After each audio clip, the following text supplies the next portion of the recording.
Welcome. आज जो DI का क्वेश्चन सेट हमने लिया है वो लास्ट ईयर 2015 में आईबीपीएस पीओ के मेन का क्वेश्चन है। जब भी मैं क्वेश्चन का सिलेक्शन करता हूँ तो सिर्फ ये मकसद नहीं होता कि प्रीवियस ईयर्स पेपर सॉल्व कर दूँ, वो तो आप सबों का काम है, आप सब कीजिए। आप सब वैसा करने में सक्षम हो, इसका प्रयास करना मेरा काम है।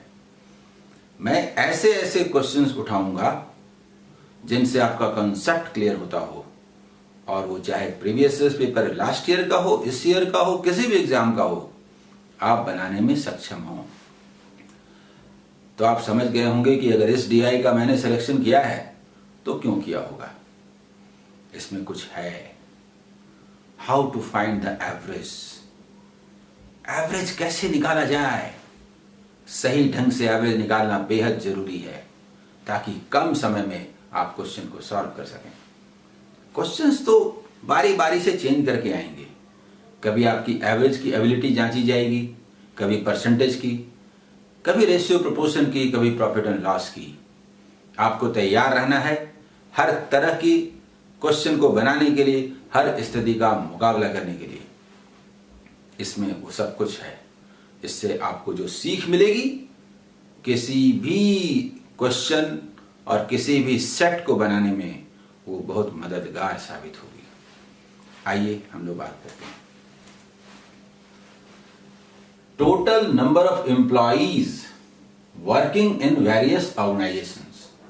ऑर्गेनाइजेशंस है 5, ABCDE, और डिफरेंट ईयर्स हैं 6, 2001 से लेके 6 तक।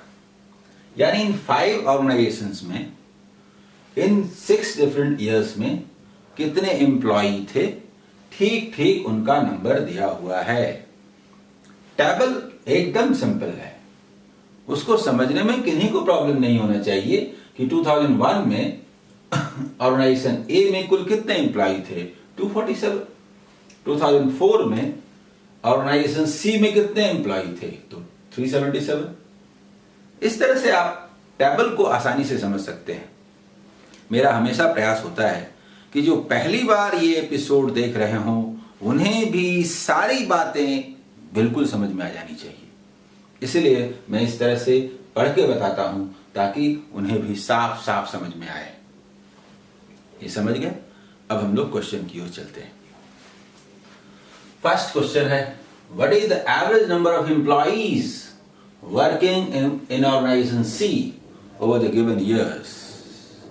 Over the given years organization C में जितने एम्प्लॉई हैं इनका एवरेज निकालना है। मैं चाहूं तो यहीं पर कर दूं, लेकिन इससे आपका जो क्वेश्चन पेपर है वो गंदा हो जाएगा। इसलिए मैं इन्हें लिखता हूं और 2 बार लिखता हूं ताकि आपको बता सकूं कि आखिर मैंने किया क्या या आपको करना क्या है।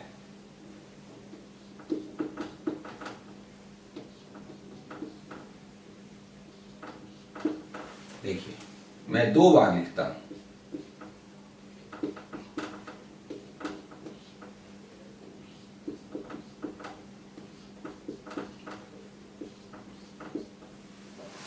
इनका एवरेज निकालना है। एवरेज निकालने के बहुत सारे तरीके हैं। कोई एक तरीका बेस्ट हो ये बोलना बेकार है। जैसा सिचुएशन उसके मुताबिक आपको काम करना है।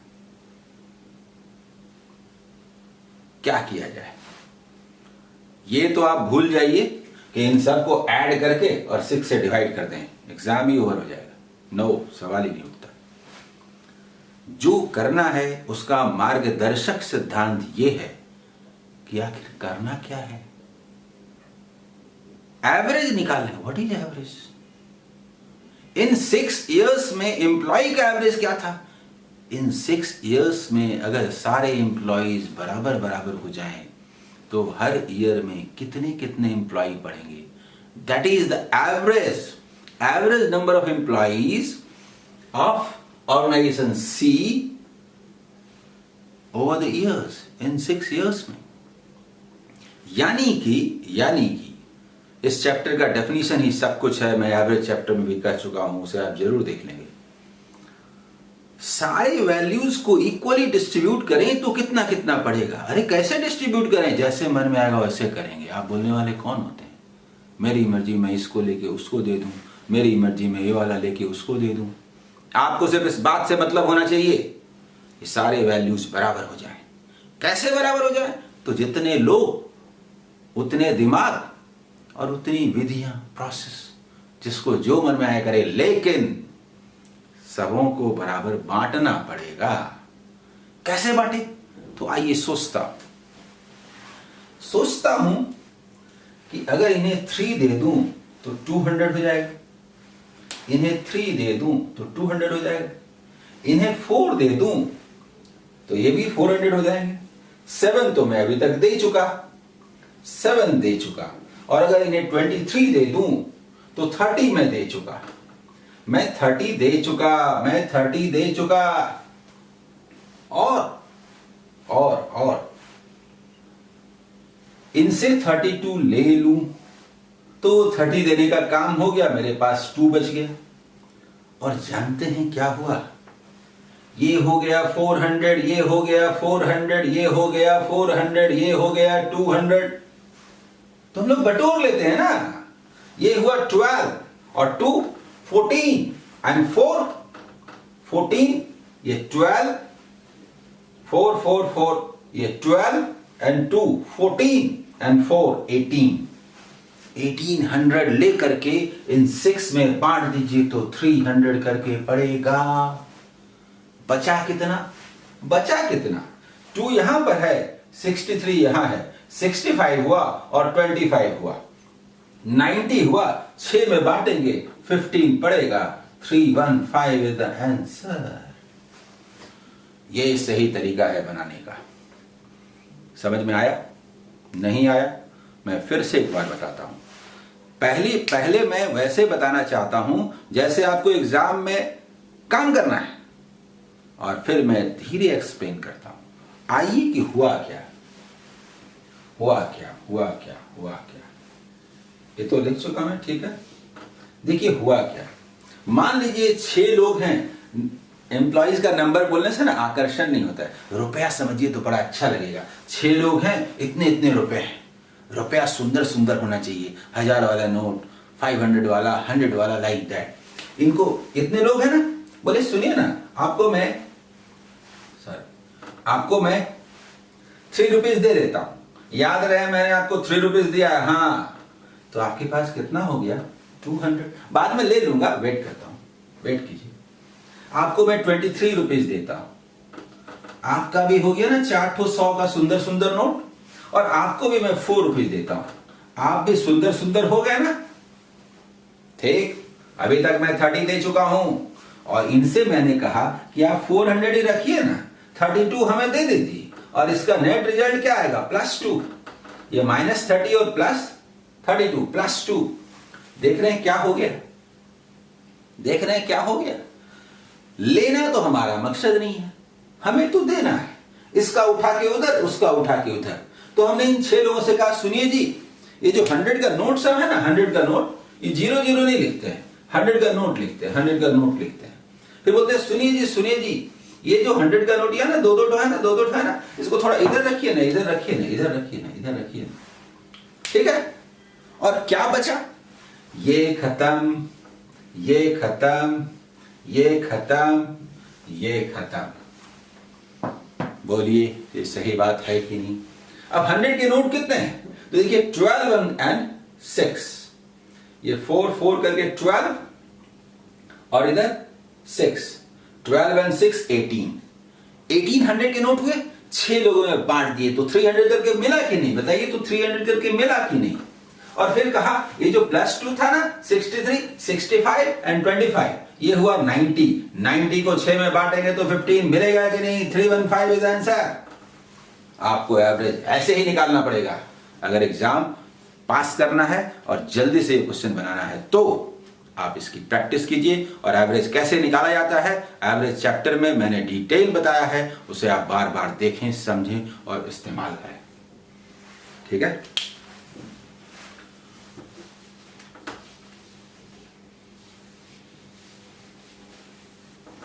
हाँ, इसके बाद हमारा दूसरा क्वेश्चन है। दूसरा क्वेश्चन पढ़ता हूं। The total number of employees working in organizations A and E together in the year 2005. 2005, A and E together. That means 345 and 445 means 790. Okay? 790. Okay? Total number of employees, that means 790. Okay? Is what percent? ये तरीका जरूर समझिए। Number का महत्व नहीं है जब भी परसेंटेज निकालने की बात आती है, रेशियो का महत्व होता है। Is what percent, this is what percent, more, okay more देख लेंगे, more than the number of employees working in organisation D in the same year, ये ईयर क्या था 2005, इन द सेम ईयर 440। और इसको बताना है rounded off to 2 digits after decimal, और ये ऑप्शन दिए हुए हैं, समझ गए? एक तरह से अप्रोक्सीमेशन ही है, लेकिन आफ्टर 2 प्लेसेस ही करना है। नन ऑफ दीज भी है, लेकिन नन ऑफ दीज जब यहां पर 76.49 है तो 54 होने से नहीं होगा तो थोड़ा डिस्टेंस होगा। नन ऑफ दीज का एक नेचर होता है, आप कुछ दूर तक अनुमान भी लगा सकते हैं, हालांकि नजदीक है। ये अगर आप करना चाहते हैं तो हालांकि क्वेश्चन तो है, कितना ज्यादा है इसको लेस कर दीजिए, मतलब इसको लेस कर दीजिए, 440 को हटा दीजिए। अब 440 तो हट ही नहीं रहा है भाई, कैसे हटाएं? घटाना तक मुश्किल हो गया। सुनिए कैसे बनाते हैं। अगर कोई 20% मोर है तो 120% है, जरूरत क्या है मोर करने का? 440 is 100%, 440 is 100%, 790 is what percent अगर निकाल लें तो 100 से जितना ज्यादा हुआ आंसर। सोचते हैं कि 440 को अगर हम 100% बोलें तो हमें पता है कि हम लोग इसको 10% बोलेंगे, और हमको पता है कि इसको हम 1% बोलेंगे, हमें पता है। अगर ये 880 होता तो ये 100% के बजाय 200% ना होता। अच्छा, तो उससे कितना कम है? तो 90 लेस। 90 को क्या बोलते हैं? अरे क्या बोलेंगे, 88 को तो 20% बोलते हैं, नहीं समझे? 88 को तो हम लोग बोलते हैं 20%, बाकी बचा 2 को बोलते हैं 0.5%। देखें ना, 0.5%, तो क्या हुआ 20.5। अगर ये 20.5% है तो इसको लेस कर दीजिए तो आ जाएगा ना 790। तो ये कितना आया? 179.5% है। 79.5% मोर है आंसर। 79.5% मोर है। परसेंटेज आपको ऐसे ही निकालना पड़ेगा, नहीं तो न जोड़ते बनेगा, न घटाते बनेगा, न गुना करते बनेगा, न भाग देते बनेगा। परसेंटेज आपको ऐसे ही निकालना पड़ेगा। समझ में आया?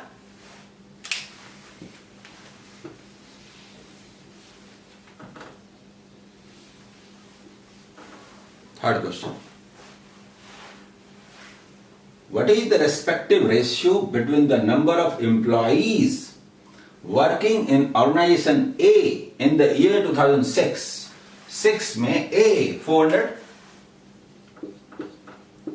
ratio 400, and the total number of employees working in organization E in the same year 512.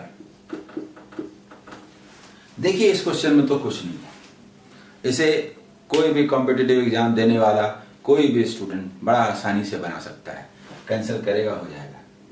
लेकिन नहीं, मैं आपको यहां रोकता हूं। हाउ टू कैंसिल, कैसे कैंसिल करते हैं? इधर आइए, इसको सीखिए। 0 में एक 2 एक 5 होता है, 0 में एक 2 और एक 5 होता है, और ये 2 2s हैं, कुल मिला के 4 2s यहां मौजूद हैं। और ये हम लोग जानते हैं कि 8 का क्यूब होता है, नहीं समझे? तो एक 8 छोड़ दीजिए, और बाकी जो 2 8 है, एक 8 में 3 2 होता है ना, 3 2s, और एक 2 यहां से ले लीजिए, यहां से ये 16 कैंसिल और ये भी कैंसिल, सिर्फ ये 2 तो 5 रह गया। 25:32 आंसर। नहीं समझे? सुनिए, 400 का मतलब हुआ, 4 का मतलब 2 into 2, और 100 जो बोलते हैं ना 100, दरअसल वो क्या होता है, दरअसल क्या होता है 5 into 2, 5 into 2, 10 10। यही मैं कह रहा था, 1 2 1 2 2 2 4 2s, और यहां से 3 2। 8 का मतलब क्या होता है, 8 का मतलब क्या होता है, 8 का मतलब क्या होता है 3 2s, 4 2 हटा देते हैं 7 2 लेके, 32 बच गया, बस 25:32 आंसर। सिंप्लीफिकेशन का बड़ा महत्व है और आप इसका प्रयास अवश्य करें। नेक्स्ट क्वेश्चन की ओर हम लोग चलते हैं। The number of employees working in organisation C in the year 2004, C in the year 2004 यानी कि 377। ठीक है, फिर से पढ़ता हूं। The number of employees working in organisation C in the year 2004 is approximately what percent? Approximately what percent of the total number of employees working in various organizations B, D and E together in that year? In that year 2004 में B, D and E, B, D and E add करने आना चाहिए। देखिए 400 करके 1200 हुआ ना, और ये 6 और 54 60 and 4 64, 1264 हुआ कि नहीं बोलिए। क्वेश्चन कहता है कि 377 1264 का कितना परसेंट है, ये क्वेश्चन कहता है। अप्रोक्सीमेटली बताइए, अप्रोक्सीमेशन में हमेशा ऑप्शन रहना चाहिए उसी के संदर्भ में। तो मैं तो बार बार कहता हूं ये तो कोई तरीका ही नहीं है सॉल्व करने का। कैसे करूं 1264 is always 100%. This means 10%. This means 1%. नहीं समझे?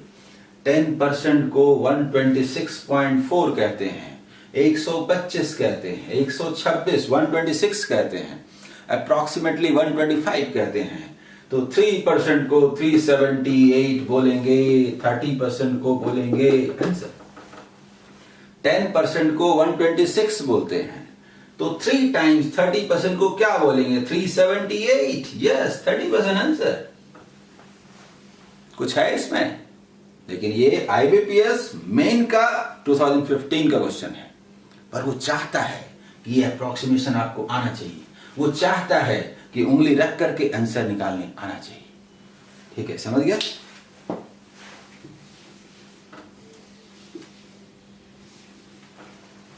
Next question, what is the difference between the total number of employees working in organisation B over the years 2001 to 3 together and the total number of employees working in organization D over the same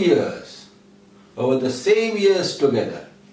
देखिए question पहले मैं बता देता हूं, फिर बात करता हूं कैसे बनाएंगे। B और D का, तो B and D का 2001-2-3 में ये जो टोटल एम्प्लॉय थे और डी के जो टोटल एम्प्लॉइज थे उनका डिफरेंस बताइए, ये सवाल है। सीधा सीधा क्या दिखता है, ये तीनों को ऐड कर दें, ये तीनों को ऐड कर दें, लेस कर दें और एग्जाम ओवर। अरे क्यों लेस कर दें, क्यों ऐड करें, सीधा पूछ लेते हैं ना। देखिए ज्यादा को प्लस बोलेंगे, मोर को प्लस बोलेंगे, तो लेस को माइनस बोलेंगे, याद रहे।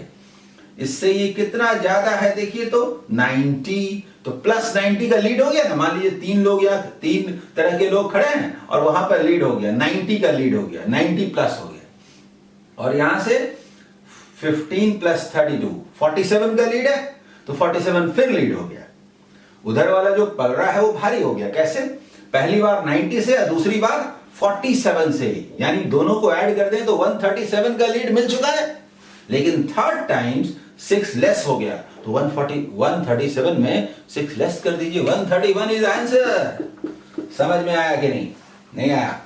देखिए 298, 385 और 412 ये है ना, और 388, 432 और 406।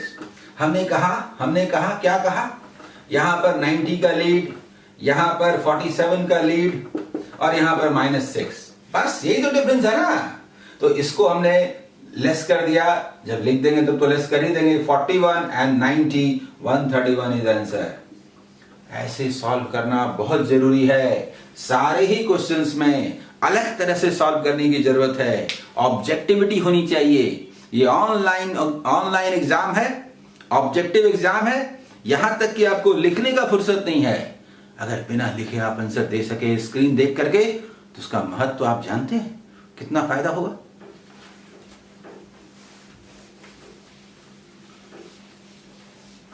Last question, what is the average number of employees working in organization B over the given years? B में इन 6 years में जितने एम्प्लॉइज हैं उनका एवरेज निकालिए। बहुत सुंदर क्वेश्चन है। इस बार इस DI ने ये तय कर दिया है कि आपके एवरेज का टेस्ट लेके छोड़ेंगे। 385, 412, 404, 323, 356।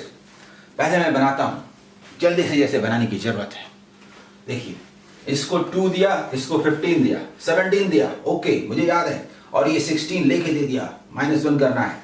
-1 को यहां किया, 78 को 6 लोगों में बांटा, 13 करके पढ़ा, और 3, 4, 7, 7 and 8, 15 and 6, 21। 2100 को 6 वर्ष में, 6 इयर्स में डिस्ट्रीब्यूट किया। कैसे करें? 6 से डिवाइड करें? नहीं, ऐसा नहीं करते हैं। 2100 को 6 में डिस्ट्रीब्यूट करना, इसका मतलब 700 को 700 करके 3 जगह, तो 700 को 2 में बांटना, 350 ऐसे बनाना है, ऐसे बनाना है, ऐसे बनाना है। लेकिन हो सकता है आप लोगों में बहुत सारे लोगों को समझ में ना आया हो। मैं बताता हूं, ऐसा करते हैं। 300 से ये कितना कम है? इतना। ये कितना कम है? इतना। और हम लोग ढूंढते हैं किसको लें किसको ना लें। ये +12 और ये +4, ये हमारे काम का, ये सब मेरे काम का नहीं है। क्यों लें? बेकार का बोझ? ना ना ना ना ना। देखिए क्या है, -17 और +16, नेट रिजल्ट क्या है? -1। ऐसा करने से ये 100 का नोट 3 हो गया, ये 100 का नोट 4 हो गया, ये 100 का नोट 4 हो गया, ये 100 का नोट 4 हो गया। बोलिए हुआ कि नहीं? अब ये क्या हो गया? 300, 400, 400, 400, और इसको हम लोग यहां से हटा दिए। 100 का नोट है, 0 देने की क्या जरूरत है? उसके बाद हम लोग बोले 6 इयर्स में डिस्ट्रीब्यूट करना है, इसको बोले 12, 3, 15, और यहां से 15 से, और यहां से हम लोग 300 वाला नोट ले लेते हैं। 300 वाला नोट ले लेते हैं, तो क्या हो जाएगा? देखिए 12 and 3, 15, और 15 and 6, 21। 2100 को पहले 6 इयर्स में डिस्ट्रीब्यूट कर दीजिए। 6 इयर्स में हमने कहा भाई 7 इयर्स, 700 को 2 में बांटना है ना, 3 पार्ट्स में कर दिया। उसके बाद कहा हाफ, 350। फिर कहा ये -1 था ना, -1 यहां होगा, तो क्या बचेगा? 78, और 78 को 6 में बांटेंगे तो क्या 13 ना होगा? 13 ना होगा। 363 इज द आंसर। बोलिए, इस DI में कितना कुछ सीखने के लिए आपको मिला। ये मील का पत्थर साबित होगा। कोई भी DI, कोई भी क्वेश्चन बनाने जाएंगे, इसमें जो प्रोसेस का इस्तेमाल हुआ है वो सर्वमान्य है। उससे अच्छा कोई तरीका नहीं है। अगर आपने उसका इस्तेमाल किया तो चमत्कारिक परिणाम मिलेंगे। धन्यवाद।